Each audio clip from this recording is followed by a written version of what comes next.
बहनों की मौत। गांव के किनारे एक पुराना घर था जहां विनीता और मानसी नाम की दो जुड़वां बहनें अपने माता पिता के साथ रहती थीं। दोनों बहनें एक दूसरे से बेहद जुड़ी थीं। जो एक महसूस करती वही दूसरी भी। एक दिन गांव के पास नदी में दोनों बहनों की लाशें मिली।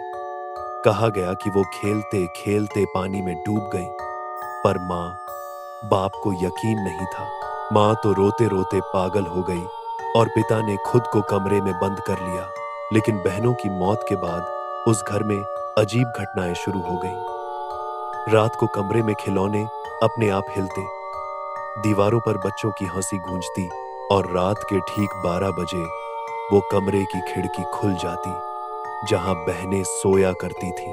एक रात माँ को अपने कानों में फुसफुसाहट सुनाई दी, माँ हमें छोड़ क्यों दिया? और फिर शीशा टूटा और दीवार पर खून से लिखा था, हम वापस आ गए हैं। अगले दिन पिता की लाश उसी कमरे में मिली। चेहरा डर के मारे नीला पड़ गया था और उसके हाथ में बहनों की टूटी हुई गुड़िया थी। माँ अब पूरी तरह मानसिक संतुलन खो बैठी। गांव वालों ने देखा कि वह अक्सर दो अदृश्य लड़कियों से बातें करती है, उनके लिए खाना परोसती है और झूले को धीरे धीरे झुलाती रहती है।